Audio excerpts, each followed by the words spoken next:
Hello students, this is Dr. Sagar Vilkar.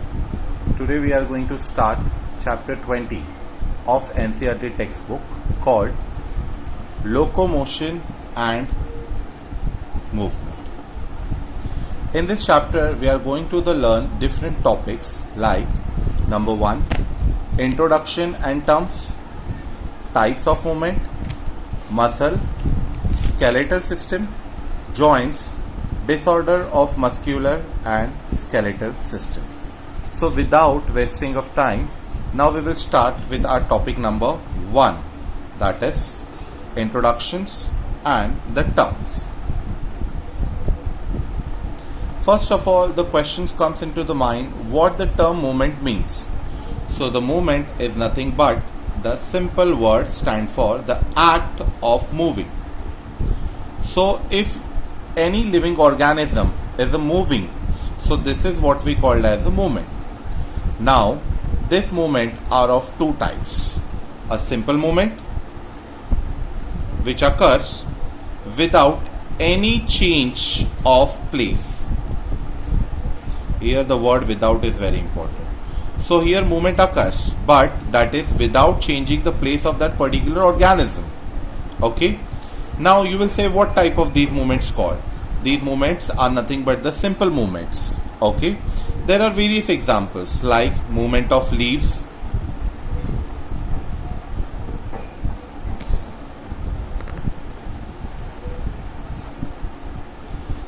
now why these leaves moves?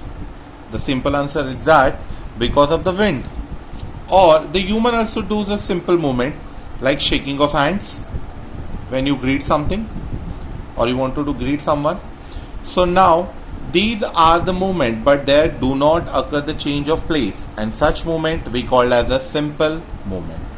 The another type of movement is called as locomotory movement,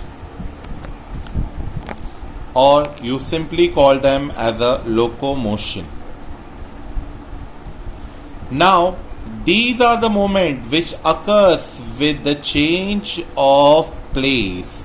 So you are doing the movement, but during this movement the organism changes their place, or you can say because of the movement the organism changes their place, and such type of movement we call as locomotion. In fact, the word locomotion itself is also made up of two parts. If you divide them, loco stand for location and motion, you know, it is the act of moving. So because of the act of moving, if the location changes, such type of movement is called as locomotion. Now you will ask me, sir, which type of these movements include? So according to the habitat of the organism, we can give a different examples. If the organism lives on the land, the organism living on the land will be called terrestrial animals. For locomotion, they do walking, also running. So terrestrial organism do walking and running. Whereas if the organism is living in the water, which we also call as aquatic organism, so what they will perform? They will do swimming like fish. If the organism lives in the air, such type of organism are called as aerial organism like birds. So birds do what? Birds do flying. Because of the flying, they can move from one place to another place. Now there are certain organisms, they do not live in the air or else in the water. So where they live in the trees. So for them, like a monkey, for them the climbing is the option. For the locomotion, all these movements will change the place of the organism, and hence they are included in the locomotory movement or locomotion. Now these locomotory organs are not only performing the locomotion, but they also perform the simple movements, and hence these organs share the dual nature, and hence the locomotory organs are included into the dual nature. Now what are these organs, or what are the example of such locomotion? Now we have three examples. Example number 1 is the cilia, example number 2 is a tentacle, and example number 3 is the limbs. Now, in which organism what they perform, that we see.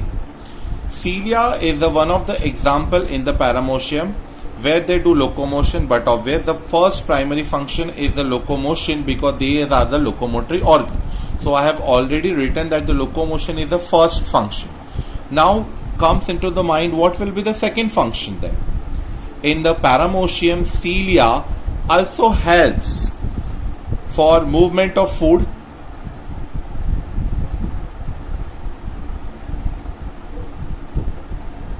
so they can eat it. In Hydra, the tentacle's second function is to capture the prey.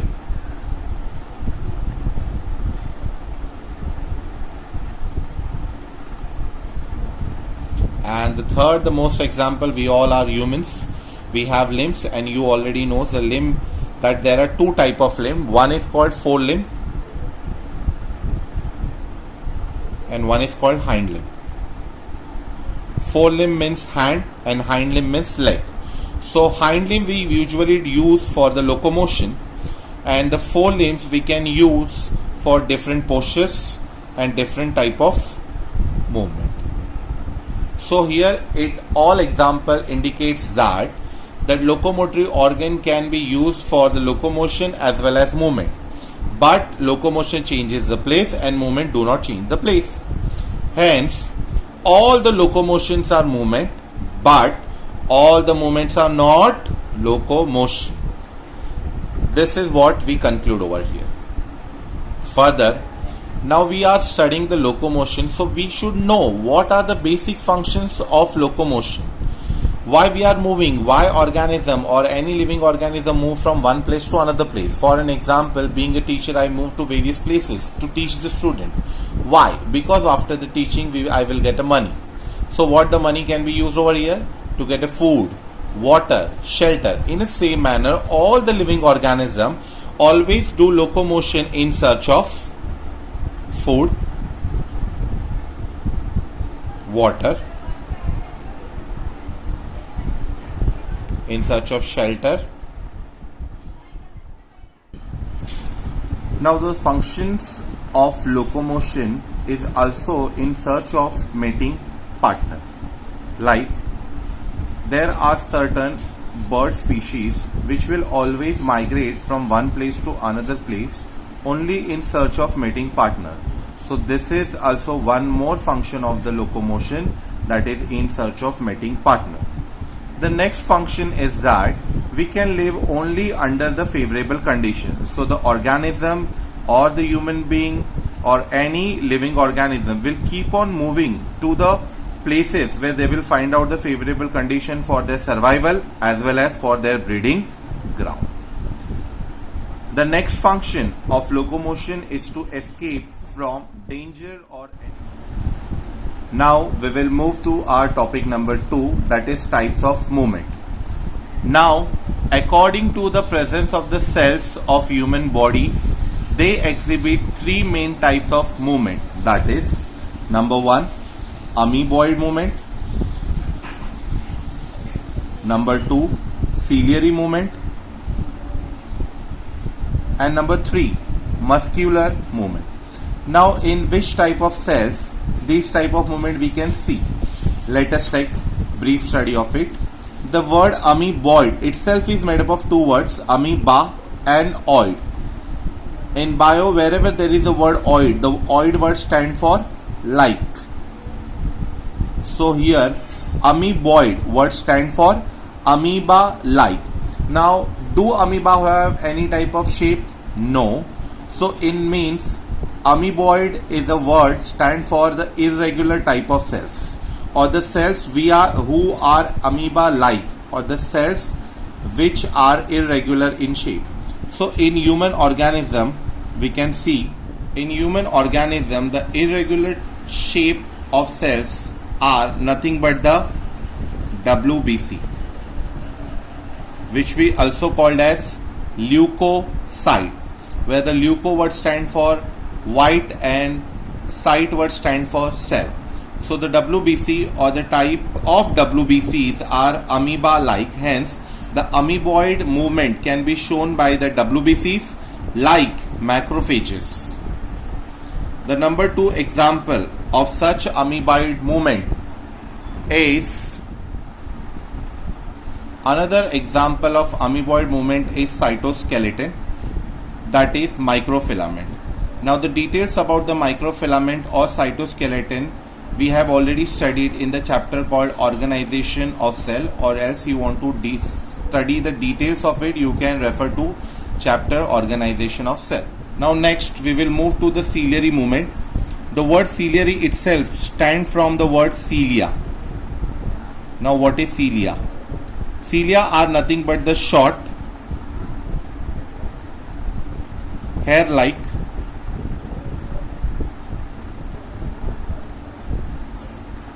protoplasmic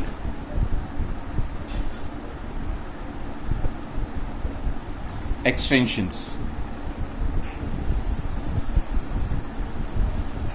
Now this cilia we have already studied in the chapter called study of animal tissue. So cilia are nothing but the short hair-like protoplasmic extension or vibratile projections. So they are present in the epithelium, or you can also call the epithelium which shows presence of cilia or called as ciliated epithelium.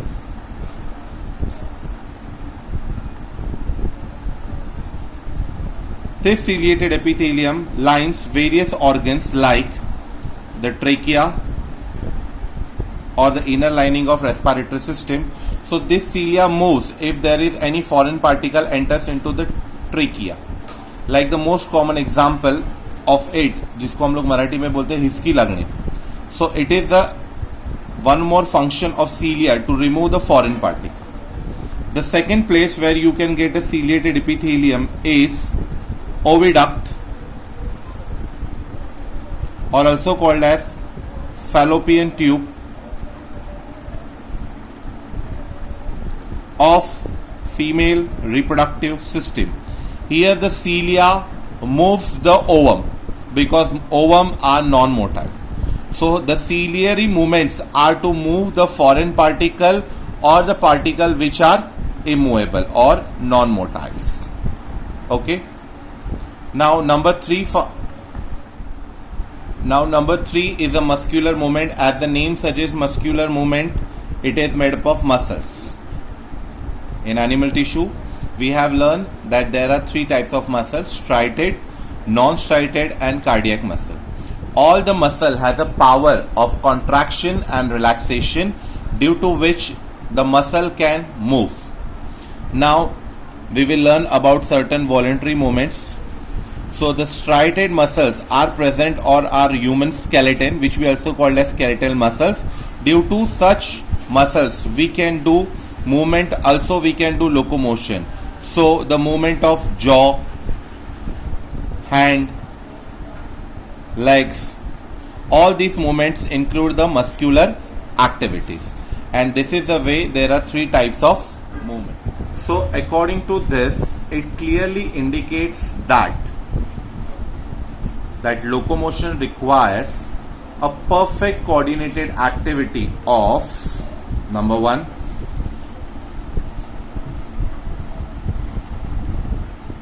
muscular system, number 2, skeletal system, and number 3, that is the nervous system. In this chapter we are going to learn the muscular system and skeletal system. The nervous system, the details of this topic, that is nervous system, we will learn in a chapter called control and coordination. So now without wasting time, now we will start with the skeletal system. So the first and the most important thing comes into the mind: what do you mean by the meaning of skeleton? Any guesses? The skeleton is nothing but the supportive, protective framework of body.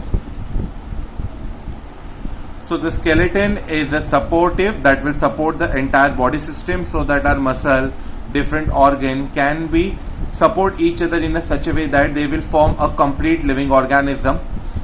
The skeleton also functions as a protective, that is the protection to the internal body parts, and they will the basic function, that is the framework, that will they will give a perfect shape of the body. So that's why the skeleton is a supportive, protective framework of the body. So now we will start with the topic number 3, that is skeletal system. So what is skeleton that we have already learned? Just I will revise it. The skeleton is nothing but it is the supportive, protective,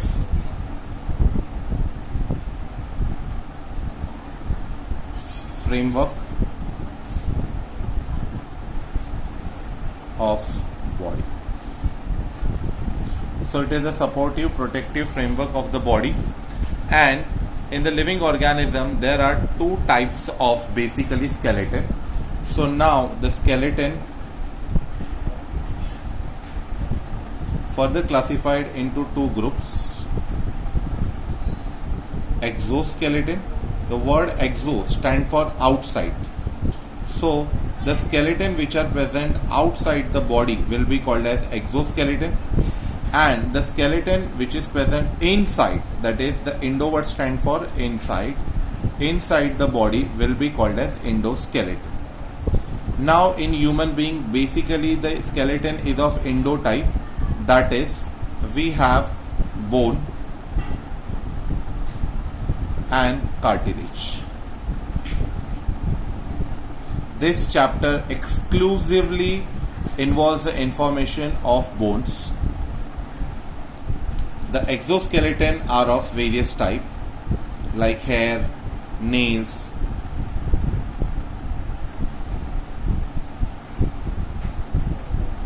scales, etc. So now without wasting time, we will focus on our core topic, that is bones. Now how many bones do we human have?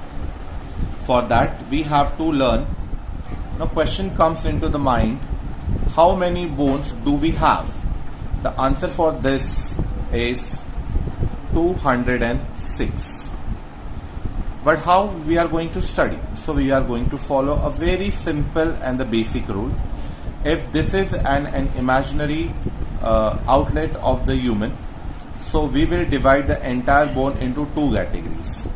If you pass out a straight longitudinal axis along the human body,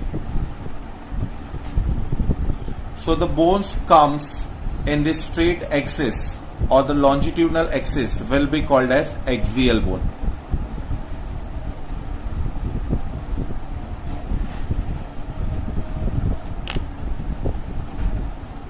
And the bones which, these are called axial bones, and the bones which come in attachment to the axial bone will be called as appendicular. So the bones which are joined to this axial bone will be called as appendicular bone, as the word appendicular bone derived from the word appendix, which stand for a joint or an extra attachment or hanging. So the appendicular bones are the joint or extra attachment or hanging to the axial bone. So what are those bones? For an example, axial bones are in the straight line.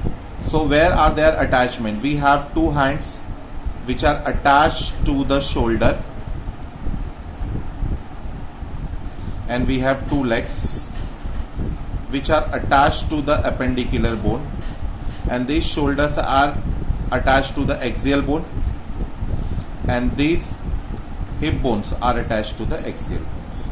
So 2 hands, 2 legs, 2 shoulders and 2 hips are come under the appendix. So hand, leg, shoulder and hips.